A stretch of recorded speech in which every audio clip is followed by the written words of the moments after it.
Welcome. I'm Dr. Michelle Hamadache. I've published poems, essays and short stories. I've also worked as an editor at Australian literary journals Southerly and Macquarie Literary Review, and I'm the director of the Master of Creative Writing at Macquarie University. Welcome to my masterclass on how to hook your audience. In this session, we'll cover what is a story hook, how important the opening sentence is, the do's and don'ts to get your audience to care. First of all, what is a story hook? The story hook is that thing that grabs the reader in the opening page and makes it impossible to put a book down. A true story hook is there in the first paragraph, the first sentence. It gets a grip of you and makes you read on, sometimes until the bathwater turns cold or until the early hours of the morning. The story hook in today's world of shortened attention spans, endless choices, and often frenetic lifestyles has never been more important. So many readers will put a book down if that first line doesn't grab them. So the real question is not the what or the why of the story hook, but the how. Just how do we as writers elicit from our readers that instantaneous, sometimes lusty, sometimes famished need to read on? Writing isn't a formula, and there isn't a formula for the story hook. Each generation and each genre of writers does something new with language, and each generation and each genre of readers wants different stories, or the same stories told differently. That challenge is what makes writing such an enthralling pursuit. So while there may not be a precise formula, there are guiding principles that help writers to forge those opening hooks. What we teach in the Master of Creative Writing here at Macquarie is how to distinguish your audience, develop writing techniques, and develop your own writing style across a range of literary genres and modes, from novel to creative nonfiction, short story, and poetry. You will be taught by published and acclaimed authors across a variety of genres to get the best out of your writing. So how do you create a story hook? First of all, have a great title. A title should be striking, and that often means precise, concrete language, names, places, concrete nouns. Don't make it too obtuse. Usually titles are short because people aren't that great at remembering. You want something that someone can say, hey, have you read Pale Fire, or Ulysses, The Blind Assassin, or Wolf Hall? You can hear how each of those titles is compressed, hard-hitting, evocative language. Titles are a little like snippets of poetry. Indeed, a lot of titles come from poems. Dance, Dance, Dance by Haruki Murakami is from Auden's Death's Echo, or Cormac McCarthy's No Country for Old Men is a line from Yeats's Sailing to Byzantium. Avoid cliché like the plague. And notice the way that in longer titles, those titles are often existing expressions or expressions that contain little packages of meaning, like Ishiguro's The Remains of the Day or Never Let Me Go. Longer titles will have an immediate sense of voice. That is, that sense of being spoken to by a living, breathing character, a character who introduces something about themselves in that title. Think of Eleanor Oliphant is Completely Fine by Gail Honeyman, where you can almost hear Eleanor's equivocating personality from the start. Or perhaps that longer title is such a mouthful that it's quite literally unforgettable, like The Guernsey Literary and Potato Peel Pie Society or A Visit from the Goon Squad. The next thing to consider is a great opening sentence. But I don't want any writer getting stuck before they get started. So I want to stress that you shouldn't get all heated up about the first sentence in your first draft. A great opening sentence takes time. The sentence that gets your writing started is important, but may not, probably shouldn't be, the first sentence of your book or story. The art of writing is rewriting. Learning to draft, to write freely, to write badly, to write to get to a finish line is so important because it's often not until we've finished a first draft that we can know what needs to be there in the first sentence or the opening lines of our stories to hook the reader. Rather than sending yourself crazy trying to write a perfect first line to begin with, take away that pressure and just get started writing, knowing that often what makes the first line such a great hook is a writer who has finished a first draft and returns to the beginning to do that all-important work of revising. So often what creates a hook in an opening is that impression that it contains some secret about the ending, and that's something that only the writer who has a finished first draft can do. So don't kill your writing before it started stressing over your hook, but do return to the opening sentence to revise it in light of your ending. Next, it's really important to know for whom you are writing. Know whether you are writing YA fantasy or literary fiction, because your readers are different. They want different things from their reading experience, and different things will grab them. The myth that there is the book that appeals to everyone is just that, myth. And that's wonderful for writers because it allows for the possibility of a multitude of voices and a multitude of genres. It acknowledges that readers are human and therefore diverse in their reading interests. So that next step to creating a story hook is knowing that you are writing for a literary audience who wants a rich engagement with language and an original and compelling perspective on the world. Or knowing that you are a romance writer who wants to tell the love story of falling in love against all odds, where love does triumph. If you are writing YA, then engaging with the themes and the language and concerns of what it means to go from child to adult is essential. Only when you know who you want to fall in love with your story can you load your openings with the ingredients just right for that audience. Often what prevents a story from having that hook is a lack of focus and direction arising from a writer who is mixing their modes, not in a productive way, but in a way that loses their audience. By writing for everyone, they end up writing for no one. As a writer, you do need to be a reader, because only then can you actually think critically about what books hook you and why, and what you might like to do differently. So while there is something magical about picking up the pen and just writing, and indeed that should always be our primary impulse, by the time you are ready to send your work out, you need to have come up with a vision for who will be reading you, and armed with that vision, you will have crafted that opening page so it arrests, ensorcels, or captivates the attention of that reader, that audience. At Macquarie, we embed great readings and peer review workshops in the Master of Creative Writing. Weekly readings and lectures are a way to expand and develop your reading practice, while workshopping with peers is so beneficial, helping you to get real-time responses from your potential audience and other writers. Workshopping is also a great way of making connections with other people interested in writing.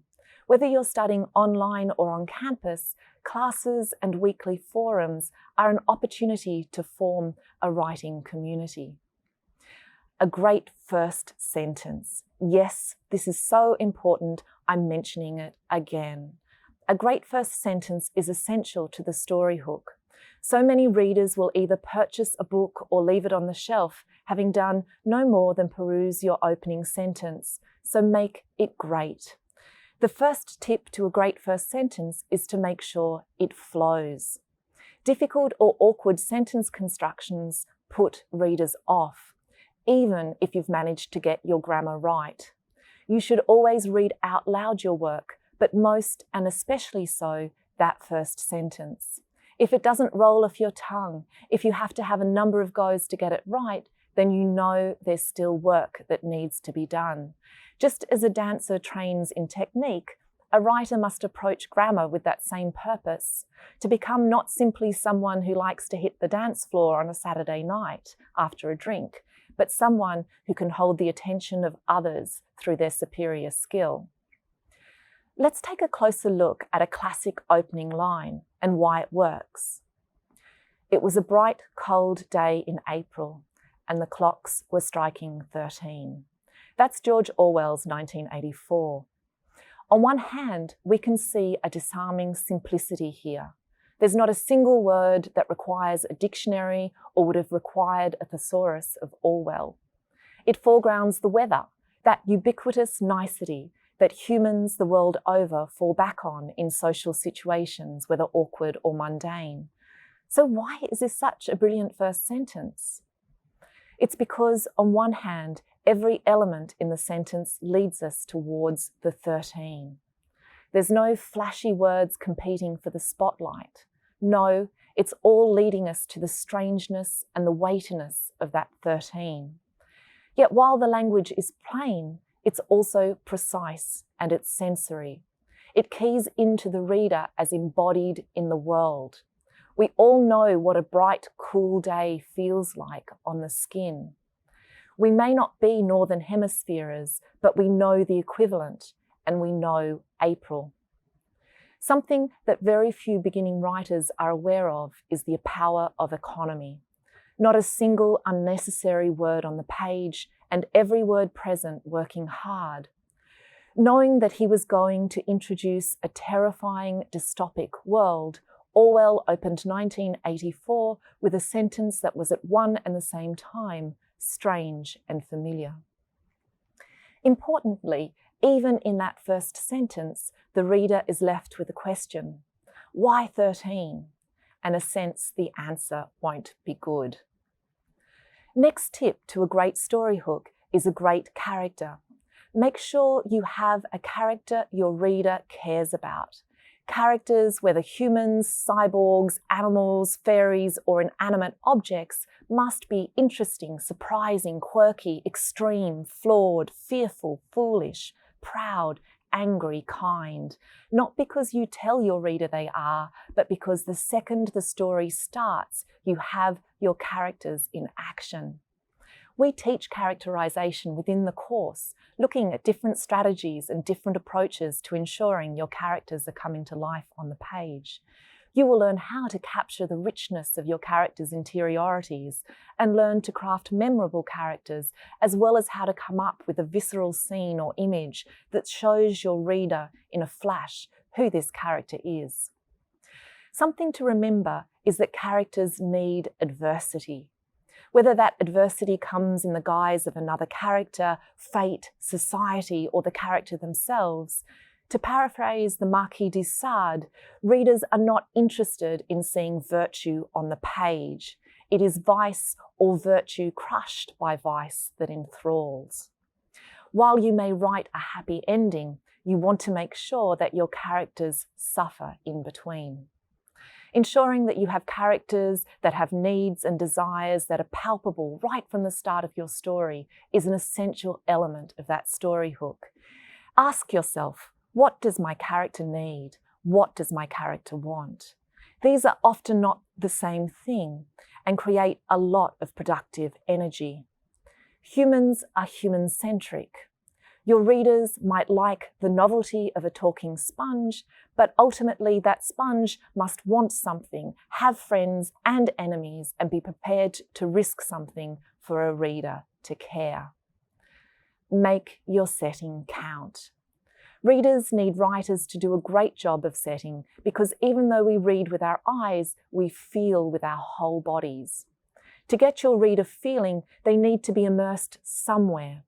Whether that's a grey, cold office or a windy desert on Mars, use sensory cues and concrete details so that your reader can lose themselves in Narnia or downtown Sydney with equal ease.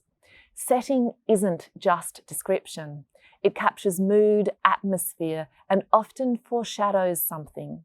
It creates the edges of your story, the dimensions and meanings of place, whether the rolling terrain of Wyoming and Annie Proulx's Brokeback Mountain, or country, Nuremberg of Tara June Winch's The Yield. Your setting might capture an era like the 60s, or the cobbled yard of Putney, 1500, where Thomas gets brutally beaten by his father in the opening of Hilary Mantel's Bringing Up the Bones. Wherever and whatever, Make your setting work for you by pushing your character through the day, the night, the season, the city street, the rugged mountain terrain, or have them land face first on the cobblestones from a blow delivered by their father. Finally, make sure something happens, or make sure your prose is so exquisite no one cares. Of course, there are prose stylists and literary openings where the writing is so exquisite that we're held in thrall. Writers like Claire Louise Bennett in books like Pond and Checkout 19. Remember, it takes a long time to develop the craft of writing to that level, and the readership, while devout, is small. In almost all other cases, something needs to happen to someone the reader cares about for a story to have that necessary hook. This is because conflict and change create tension and movement, while desire and fear motivate characters and readers alike.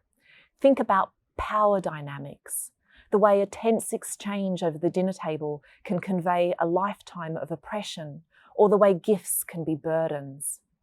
It's the writer's ability to tap into the roots of discord and despair, desire and disappointment, ambition and failure, sometimes in the microcosm of a symbolic exchange or the minutiae of pent-up frustrations, sometimes in the broad brushstrokes of action and event, where explosive scenes or worlds erupt in ways that mean nothing will ever be the same again.